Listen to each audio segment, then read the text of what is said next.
Good afternoon to all. Class start करते हैं जी। Last class में हमने जो है नया चैप्टर स्टार्ट किया था डी एंड एफ ब्लॉक।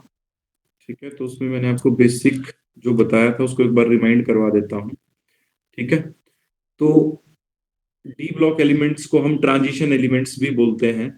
ठीक है, और ट्रांजिशन एलिमेंट्स क्या होते हैं? ट्रांजिशन एलिमेंट्स ऐसे एलिमेंट्स होते हैं जिसमें पार्शियली फिल्ड डी ऑर्बिटल होता है ना।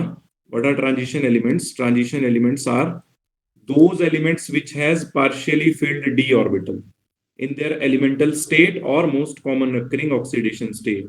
जैसे स्कैंडियम एक ट्रांजिशन मेटल है, जबकि जिंक, कैडमियम और मरकरी जो हैं वो ट्रांजिशन एलिमेंट्स नहीं है, ये ट्रांजिशन मेटल्स नहीं है। क्यों नहीं है?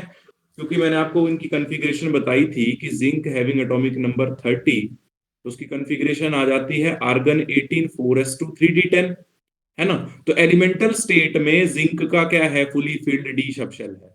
अब जिंक की क्या है? Most common occurring oxidation state क्या है? +2।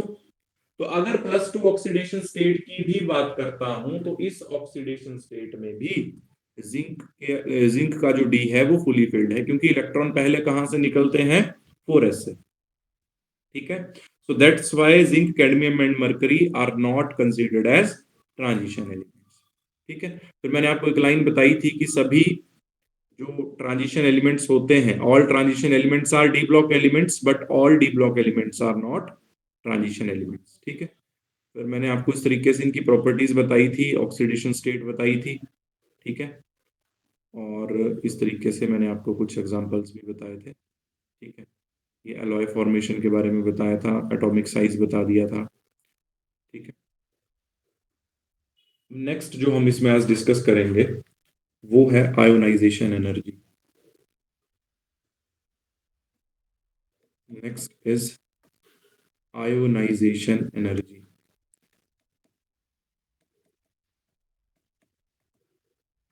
अब अगर आपसे आयोनाइजेशन एनर्जी की बात करता हूं तो आपको बहुत अच्छे से पता है कि पीरियोडिक टेबल में लेफ्ट से राइट जाने पर आयोनाइजेशन एनर्जी क्या करती है? Ionisation energy will increase.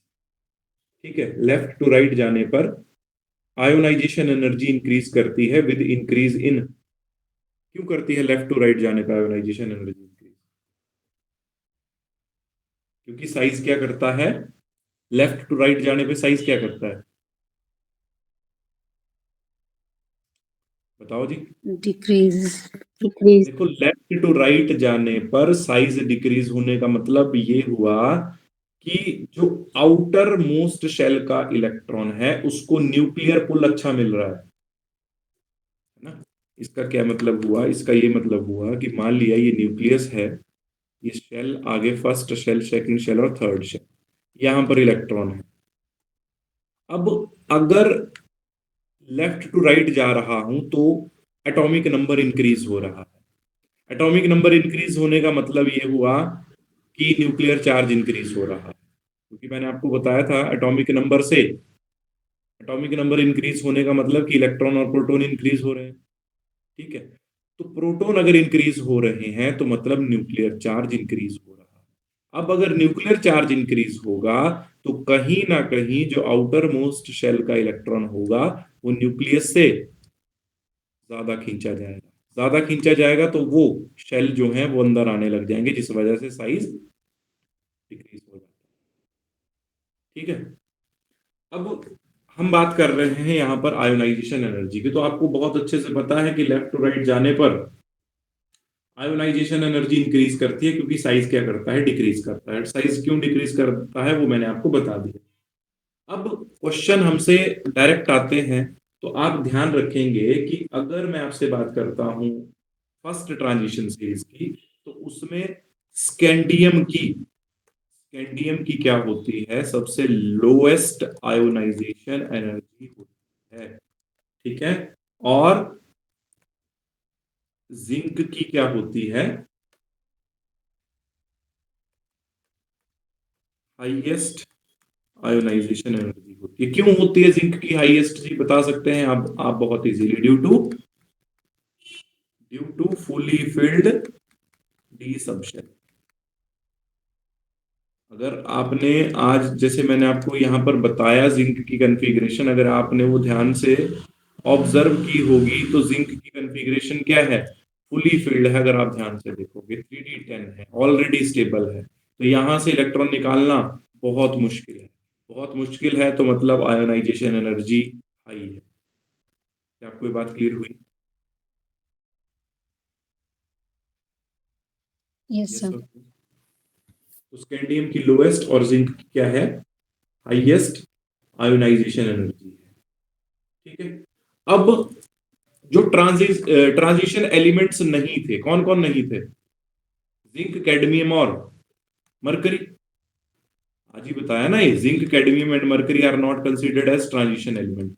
तो इनमें क्या है, इन तीनों में फुली फिल्ड डी होता है, फुली फिल्ड डी सबशेल होता है, जिस वजह से इनकी आयोनाइजेशन एनर्जीज क्या होती हैं, हाई होती हैं। क्या आपको ये बात क्लियर हुई? Yes sir. ओके। अब नेक्स्ट क्वेश्चन यहां पर हमारा ये है कि क्रोमियम और मैग्नीज में, क्रोमियम और मैग्नीज में आयोनाइजेशन एनर्जी किसकी ज्यादा होगी? क्रोमियम। बताओ, क्रोमियम की ज्यादा होगी कि मैग्नीज की ज्यादा होगी?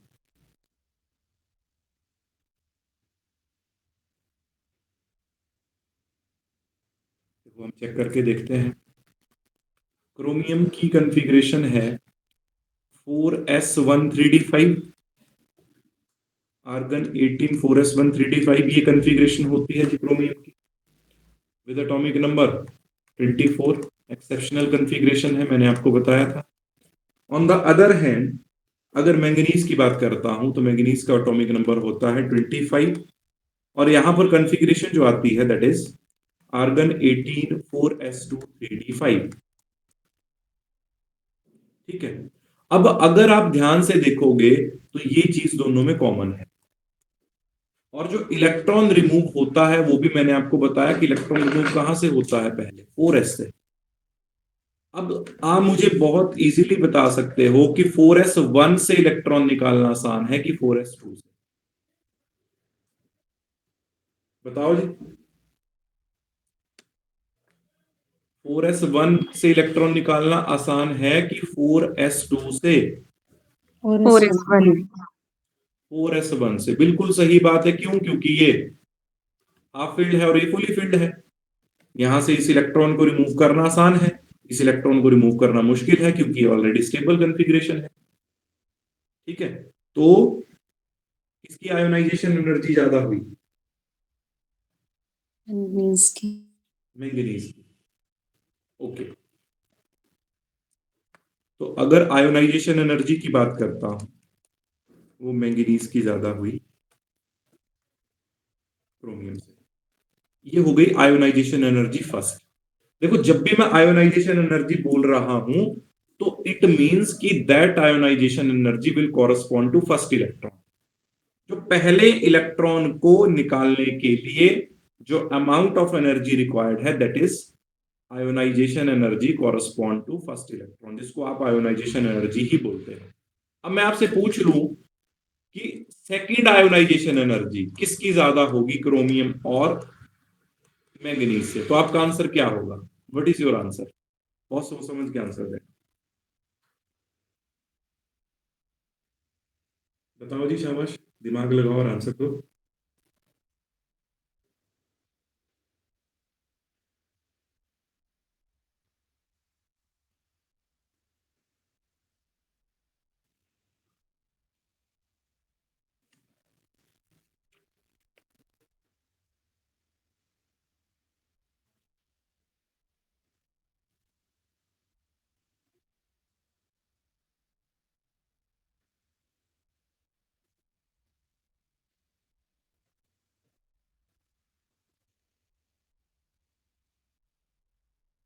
जल्दी से बताओ जी।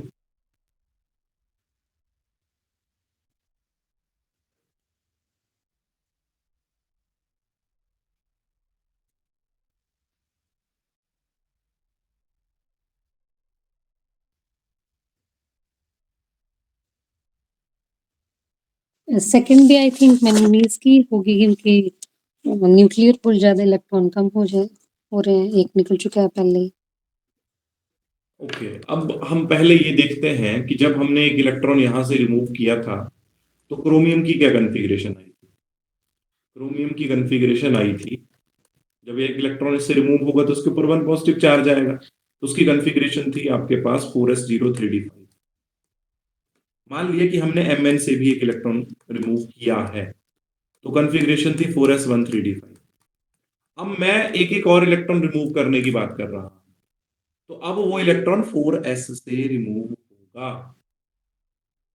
ठीक है, ये तो ऑलरेडी हाफ फील्ड है। ठीक है, तो अगर आपसे सेकंड आयोनाइजेशन की बात करता हूं, तो सेकंड आयोनाइजेशन एनर्जी किसकी ज्यादा होगी, तो सेकंड आयोनाइजेशन एनर्जी क्रोमियम की क्रोमियम। होगी एज कंपैरिजन टू मैंगनीज।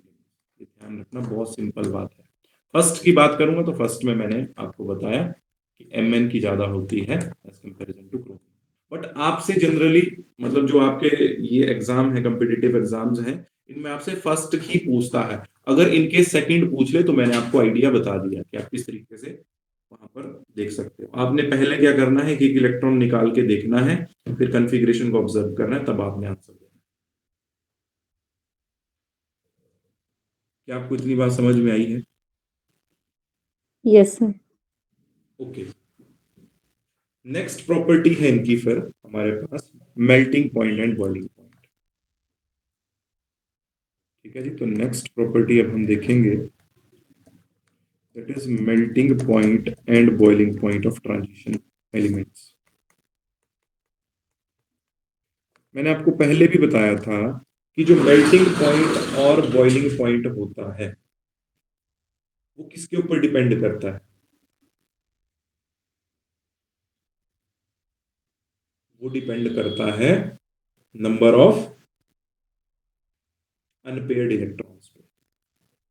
किसके ऊपर डिपेंड करता है ये, नंबर ऑफ अनपेयर्ड इलेक्ट्रॉन्स पे।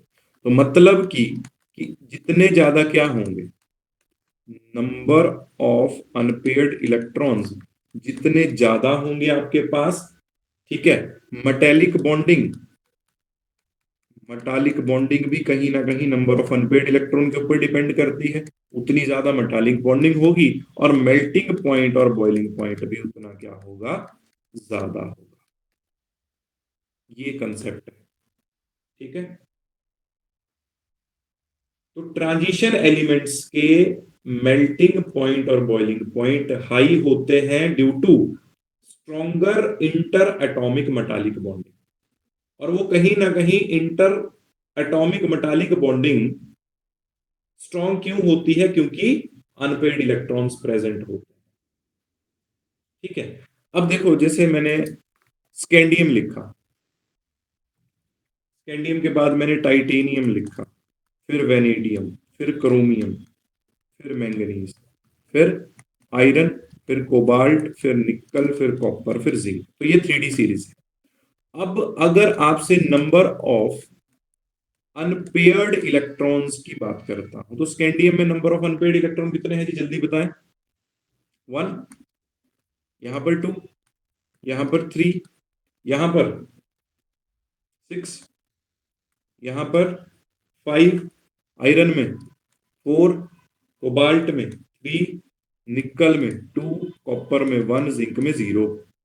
ये मैंने बात आपको ऑलरेडी कॉन्फ़िगरेशन में बता दी है।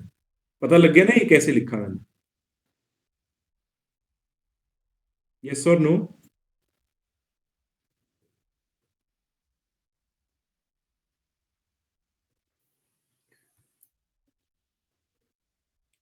ये नंबर ऑफ अनपेड इलेक्ट्रॉन मैंने कैसे लिखे, कि आपको वो पता लगा या नहीं? यस। क्योंकि देखो ना, जो स्कैंडियम होता है, स्कैंडियम की कॉन्फ़िगरेशन आती है आपके पास 4s2 3d1। तो यहाँ पर अनपेड इलेक्ट्रॉन 1 है तो यहाँ पर 1 लिखा, आगे आएगी 3d2, 3d3, यहाँ पर आती है 4s1 3d5, एक्सेप्शनल होती है तो 6 लिख दिए यहाँ पर। यहाँ पे आती है 4s2 3d5, तो यहाँ पर 5 लिख दिए। इस तरीके से आप सभी कॉन्फ़िगरेशन लिख के देख सकते हो। ओके, अब आपसे पूछ लिया जाए कि जो 3D सीरीज मैंने लिखी, जो स्कैंडियम से लेकर जिंक तक चलती है, उसमें सबसे हाईएस्ट मेल्टिंग पॉइंट किसका किसका होगा, बताओ जी, आपके सामने आंसर है। क्रोमियम। Answer is chromium. ठीक है, क्या आंसर होगा? Answer is chromium. तो ये याद रखना कि क्रोमियम में 6 अनपेयर्ड इलेक्ट्रॉन होते हैं। Chromium has highest melting point in 3D series. अब मान लिया कि इनमें से कोई भी क्वेश्चन बन के आ जाए आपको, which of the following will have highest melting point, है ना, और ऑप्शन में क्रोमियम हो तो आंसर क्रोमियम होगा। जैसे मैंने क्वेश्चन बना दिया कि स्कैंडियम, जिंक, आयरन, क्रोमियम, सबसे ज्यादा मेल्टिंग पॉइंट किसका है, तो आपका आंसर क्रोमियम हो जाएगा। क्यों हो जाएगा? क्योंकि क्रोमियम में नंबर ऑफ अनपेयर्ड इलेक्ट्रॉन सबसे ज्यादा है। ठीक है जी। Yes, sir. Okay,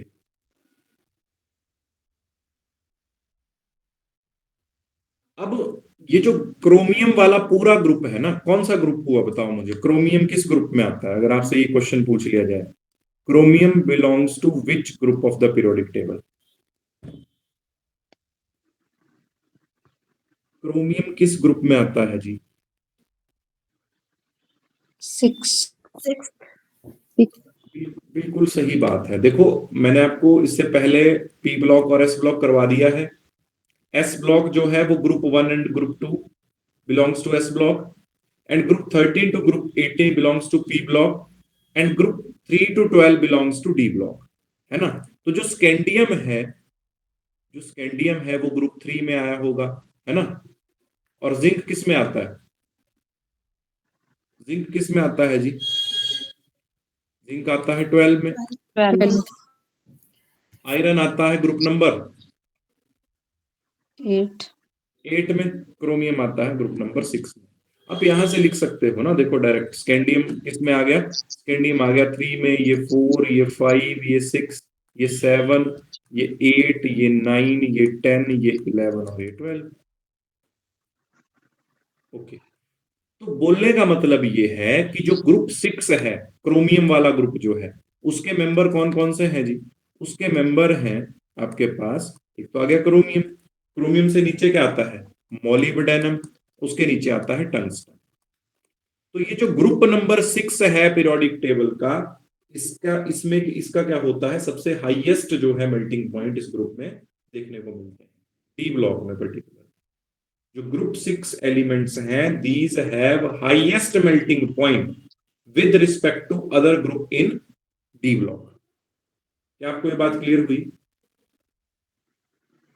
yes. अब इनमें भी सबसे ज्यादा किसका होता है वो भी आपको बता देता हूं, आंसर इज टंगस्टन। पूरे डी ब्लॉक में सबसे ज्यादा मेल्टिंग पॉइंट किसका होता है? टंगस्टन का। टंगस्टन का मेल्टिंग पॉइंट सबसे ज्यादा होने की वजह से tungsten is used in bulb filaments. कहां पर यूज होती है टंगस्टन? बल्ब फिलामेंट में यूज होती है। क्या आपको ये बात क्लियर हुई? यस और नो? Yes sir. तो सबसे ज्यादा मेल्टिंग पॉइंट की बात करूं तो वो हो गया टंगस्टन का, उससे कम हो गया मोलिब्डेनम का, उससे कम हो गया क्रोमियम का, पूरे डी ब्लॉक में।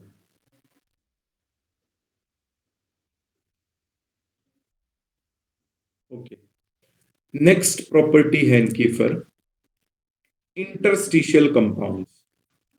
अच्छा, क्या होते हैं interstitial compounds? What do you mean by interstitial compound?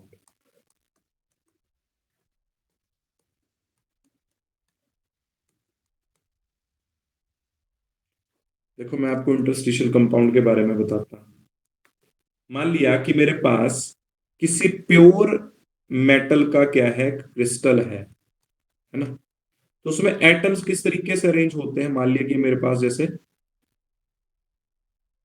Titanium का, प्योर मेटल का क्या है, क्रिस्टल है, तो ये टाइटेनियम के एटम लिख दिए मैंने जैसे, है ना, ये टाइटेनियम प्योर मेटल का एक क्रिस्टल है। अब होता क्या है कि यहां पर बीच में आपको खाली स्पेसेस दिख रहे होंगे, है ना, तो जब यहां पर small atoms like hydrogen, carbon, nitrogen यहां पर क्या हो जाते हैं, क्रिस्टल लैटिस साइट्स में आके ट्रैप हो जाते हैं, तो एक नया कंपाउंड बनता है, जिस कंपाउंड को मैं इंटरस्टिशियल कंपाउंड बोलता हूं। ठीक है, देखो मान लिया कि यहां पर ये क्या है, आपके पास ये जो खाली स्पेस दिख रहे हैं, इसको थोड़े हाईलाइट करके आपको बता, जैसे अगर आपको यहां पर खाली स्पेस नजर आ रहे होंगे बीच में, ये है लैटिस साइट्स या इंटरस्टिशियल साइट्स इनको बोलते हैं। तो होता क्या है कि जब मैं ट्रांजिशन एलिमेंट्स का या ट्रांजिशन मेटल का क्रिस्टल लेता हूं, तो जो मेटल की पैकिंग उनमें होती है, उसमें बीच में खाली स्पेसेस बच जाते हैं। उन खाली स्पेसेस में स्मॉल एटम्स, उन उन उन कैविटी के साइज के एटम, हाइड्रोजन, कार्बन, नाइट्रोजन वहां पर आकर ट्रैप हो जाते हैं। जैसे मान लिया कि हाइड्रोजन यहां पर ट्रैप हो गया आके, ठीक है, तो जब हाइड्रोजन यहां पर ट्रैप हो जाएगा आके, तो ये क्रिस्टल लैटिस कुछ इस तरीके का दिखने लग जाएगा। यहां पर बीच में आपका हाइड्रोजन आ जाएगा, देखो इस तरीके से, ट्रांजिशन साइट्स पे जो खाली साइट्स थी। ठीक है, तो यहां पर जब हाइड्रोजन ट्रैप हो जाएगा, तो एक हाइड्राइड बन जाएगा, जिसको टाइटेनियम हाइड्राइड बोलते हैं, जो कि एक इंटरस्टिशियल कंपाउंड है। क्या आपको ये बात समझ में आई?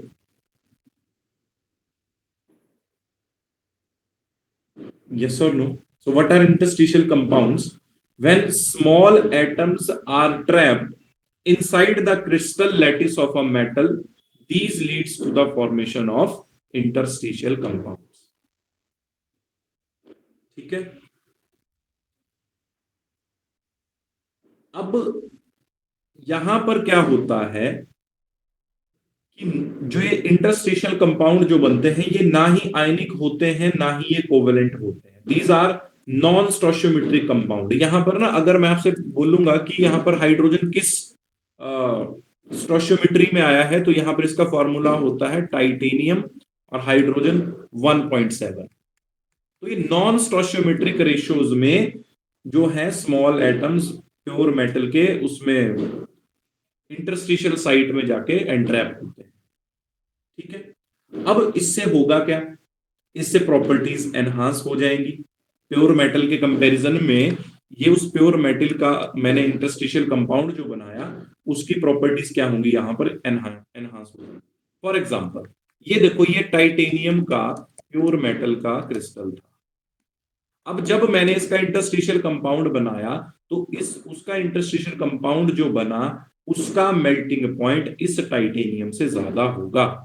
तो पहली बात तो ये है कि मेल्टिंग पॉइंट यहां पर क्या हो जाएगा, इंटरस्टिशियल कंपाउंड का, जिस मेटल से मैंने बनाया है उसका ज्यादा हो जाएगा। और भी उसकी बहुत सारी प्रॉपर्टीज में चेंज देखने को मिलता है। ठीक है, मेटेलिक कंडक्टिविटी इंक्रीज हो जाती है, वो केमिकली इनर्ट हो जाता है। ठीक है, तो ये कुछ फीचर थे जो इंटरस्टिशियल कंपाउंड में देखने को मिलते हैं। इंटरस्टिशियल कंपाउंड के मैं और भी आपको एग्जांपल बता सकता हूं, तो वो लिख लो। कई बार पेपर में आपसे ये क्वेश्चन भी पूछा जा सकता है, which one of the following is a interstitial compound. एक एग्जांपल आ जाएगा टाइटेनियम कार्बाइड, एक आ जाएगा MN4N, ठीक है, एक आ जाएगा Fe3H, एक आ जाएगा वेनेडियम हाइड्रोजन 0.56, और एक आपको बताया टाइटेनियम हाइड्रोजन 1.7। तो ये इसके कुछ एग्जांपल हैं इंटरस्टिशियल कंपाउंड के, ये आप याद रखें।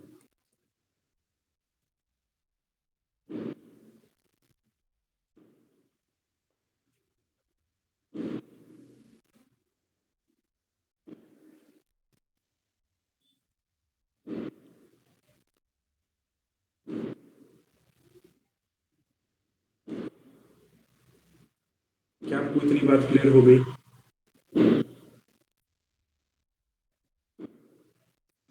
Yes sir. ओके, नेक्स्ट है प्रॉपर्टी इनके ऑक्साइड्स के बारे में अब मैं डिस्कस करूंगा आपसे। Next topic is oxides of transition metals, transition elements. तो देखो, जो ट्रांजिशन एलिमेंट्स होते हैं वो हर तरह का ऑक्साइड बनाते हैं, बेसिक भी, एम्फोटेरिक भी, एसिडिक भी। ठीक है, अब हमने इनके ऑक्सीडेशन स्टेट तो देखे थे ना। कौन कौन से ऑक्सीडेशन स्टेट ये शो करते हैं, बताओ जरा।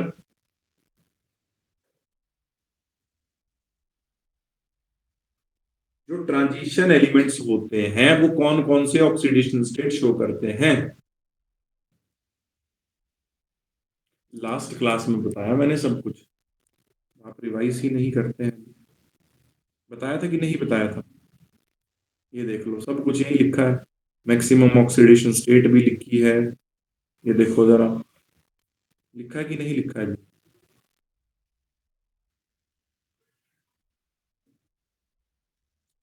ओके, तो देखो यहां पर जो ऑक्साइड्स में अगर इनके ऑक्सीडेशन स्टेट की बात करता हूं, तो यहां पर +1 से लेकर +7 तक के ऑक्साइड जो है मेरे को देखने को मिलते हैं। +1 से लेकर +7 तक के ऑक्साइड मेरे को देखने को मिलते हैं। अगर ऑक्सीडेशन स्टेट +1 +2 +3 है मेटल का, ट्रांजिशन मेटल का, तो जो ऑक्साइड होगा जनरली वो कैसा ऑक्साइड होगा? Basic oxide. कैसा ऑक्साइड होगा वो? बेसिक ऑक्साइड होगा। फॉर एग्जांपल,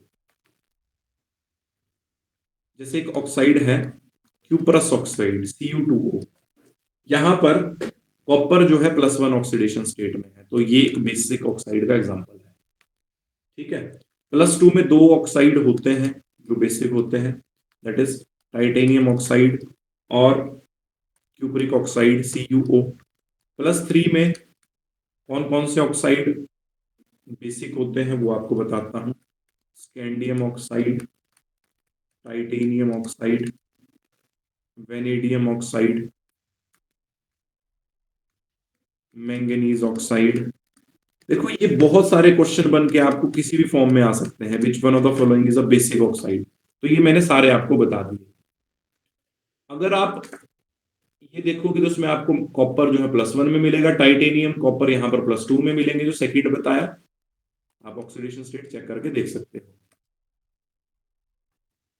ठीक है, और जो लास्ट बताया उसमें ये सभी +3 में मिलेंगे आपको, स्कैंडियम, टाइटेनियम, वेनेडियम, मैंगनीज और आयरन। क्या यहां तक आपको क्लियर है? Yes sir.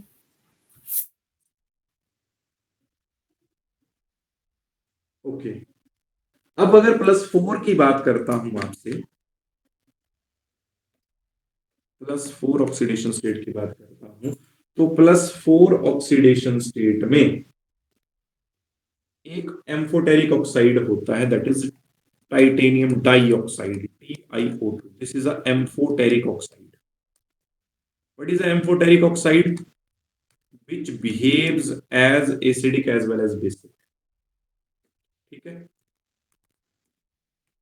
+5 +6 और +7 में कैसे ऑक्साइड देखने को मिलते हैं ट्रांजिशन एलिमेंट के? एसिडिक ऑक्साइड देखने को मिलते हैं, एसिडिक ऑक्साइड देखने को मिलते हैं, जैसे CrO3 हो गया और Mn2O7 हो गया, Mn2O7। अगर आप यहां पर इनमें ऑक्सीडेशन स्टेट चेक करोगे तो CrO3 में कितना आएगा क्रोमियम का ऑक्सीडेशन स्टेट? बताओ जी, CrO3 में क्रोमियम का ऑक्सीडेशन स्टेट कितना आएगा? और Mn2O7 में Mn का ऑक्सीडेशन स्टेट कितना आएगा?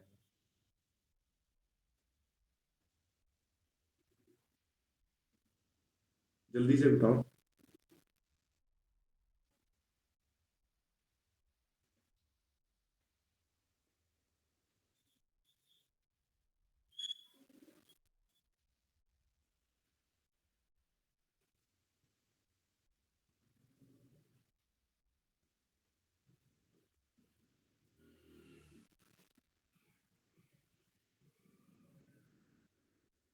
CrO3 में +6 आएगा ना जी, यस सर, यस सर, और Mn2O7 में +7 आएगा।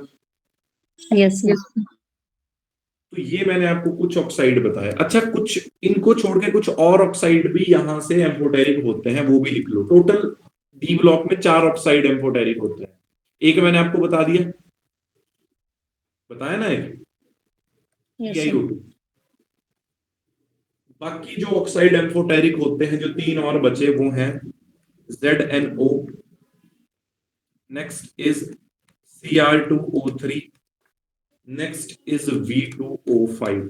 ये ऑक्साइड भी एम्फोटेरिक होते हैं। 4 लिख दिए मैंने, ये 4 ही आते हैं generally. Which one of the following is an amphoteric oxide.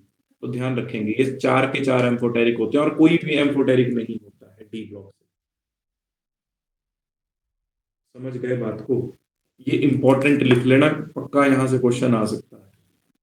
बहुत इंपॉर्टेंट बात है, क्योंकि देखो, आप अगर इस डाटा को प्रॉपरली कहीं पे लिखोगे ना, तब आपको, अब देखो, मान लिए कि आप जैसे कोई पेपर भी सॉल्व करते हैं, उसमें ये क्वेश्चन आया भी है कि which one of the following is an amphoteric. ठीक है, तो आप उसका आंसर कहीं से भी सर्च करके आंसर आपको पता लग जाएगा, बट कितने ऑक्साइड एम्फोटेरिक होते हैं वो आपको वहां से पता नहीं लगेगा। फिर भी मतलब आपके माइंड में कंफ्यूजन रहेगा कि नेक्स्ट टाइम भी जब वो क्वेश्चन आएगा तो कहीं ना कहीं आपको कंफ्यूजन पैदा करे। तो देखो, जब भी ट्रांजिशन मेटल के ऑक्साइड की बात करूंगा, तो ट्रांजिशन मेटल के सिर्फ और सिर्फ ये 4 ऑक्साइड ही आपने याद रखना है, जो कि एम्फोटेरिक होते हैं। बाकी मैंने आपको बेसिक भी बता दिए और एसिडिक भी बता दिए।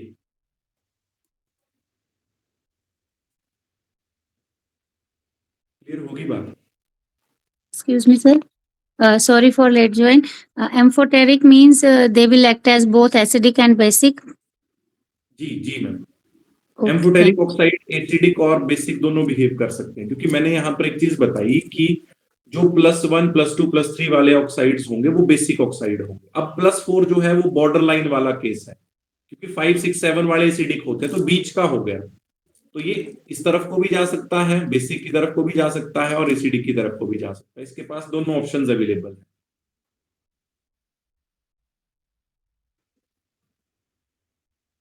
तो आज मैं इतना ही करा रहा हूं जी। कल मैं इसमें फिर फर्दर इसको कंटिन्यू करता हूं। आज की क्लास में कोई भी डाउट है तो आप मुझसे पूछ सकते हैं। देखो, आज मैंने जो प्रॉपर्टीज आपको बताई वो थोड़ा सा बता देता हूं। हमने यहाँ पर आयोनाइजेशन एनर्जी से स्टार्ट किया था। तो आयोनाइजेशन एनर्जी में मैंने आपको बताया था कि स्कैंडियम की लोएस्ट आयोनाइजेशन एनर्जी होती है, और जो ग्रुप 12 के एलिमेंट्स होते हैं, जिंक, कैडमियम और मरकरी, उनकी सबसे ज्यादा आयोनाइजेशन एनर्जी होती है due to fully filled d subshell. ठीक है, फिर मैंने यहाँ पर एक दो केस लिए थे कि क्रोमियम और मैंगनीज में से किसकी ज्यादा होगी, फर्स्ट किसकी ज्यादा होगी, सेकंड किसकी ज्यादा होगी। फिर मैंने आपको मेल्टिंग पॉइंट और बॉइलिंग पॉइंट का ऑर्डर बताया कि जो मेल्टिंग पॉइंट और बॉइलिंग पॉइंट होता है वो कहीं ना कहीं नंबर ऑफ अनपेड इलेक्ट्रॉन्स के ऊपर डिपेंड करता है। तो जिसमें नंबर ऑफ अनपेड इलेक्ट्रॉन ज्यादा होंगे उसका मेल्टिंग पॉइंट भी ज्यादा होगा। तो मैंने आपको बात भी लिखवाई कि chromium has highest melting point. ठीक है जी बात। और पूरे अगर डी ब्लॉक में बात करूंगा तो पूरे डी ब्लॉक में सबसे हाईएस्ट किसका होता है? टंगस्टन का होता है।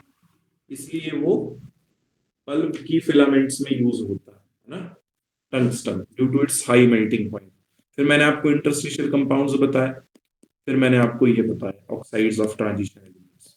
ठीक है, यहां तक आपको कोई भी डाउट है तो आप पूछ सकते हैं, अदरवाइज फिर हम नेक्स्ट क्लास में इसको कंटिन्यू करेंगे। सर +5 वाला एग्जांपल बता दो एक एसिडिक ऑक्साइड्स में, जिसकी ऑक्सीडेशन स्टेट +5 रहेगी, जैसे क्रोमियम हो गया, मैंगनीज हो गया। P2O5 हो गया ना मैम, एसिडिक ऑक्साइड में जिसमें +5 रहेगी। इस एसिडिक ऑक्साइड की +5 बोल रहे हैं। हाँ जी, हाँ जी, हाँ जी सर। एसिडिक में मैम एज सच तो कोई मुझे अभी ध्यान नहीं है, क्योंकि मैंने तो ये 2 ही ऑक्साइड जनरली देखे हैं, बट +5 में अब देखो ना, जैसे मैंने आपको ये एम्फोटेरिक वाले लिखवाए ना, जैसे V2O5 लिखवाए, यहाँ पर वेनेडियम +5 में आएगा। तो कई बार ये भी एसिडिक की तरह बिहेव कर जाता है, क्योंकि ये एम्फोटेरिक है, अकॉर्डिंग टू सिचुएशन ये रिएक्ट कर जाएगा। Okay sir. अगर आप वेनेडियम पेंटाऑक्साइड देखेंगे ना V2O5, तो यहाँ पर वेनेडियम जो है वो +5 में। ओके, हाँ जी, ठीक। और कोई डाउट जी? No sir. और एक चीज आपको और बता देता हूं, +5 में ना, +5 में केवल और केवल यही एक ऑक्साइड होता है। ये भी मैंने आपको यहां से क्वेश्चन बता दिया। बाकी कोई भी ऑक्साइड आपको ट्रांजिशन एलिमेंट का +5 में नहीं मिलेगा एक्सेप्ट V2O5। ठीक है, तो ये क्वेश्चन भी बन के आ सकता है। क्या आप ये बात समझ गए जी? +5 ऑक्सीडेशन स्टेट में ट्रांजिशन मेटल का केवल और केवल एक ही ऑक्साइड एग्जिस्ट करता है, दैट इज V2O5। समझ गए जी इस बात को? Yes sir. तो ये अब एम्फोटेरिक है, एम्फोटेरिक का मतलब कि इसको मैं एसिडिक बेसिक दोनों में देख सकता हूं, यही हुआ ना एम्फोटेरिक का मतलब। हाँ जी sir. So that's all for today। बाकी मैं चैप्टर को कल कंटिन्यू करता हूँ। Thank you. Thank you sir.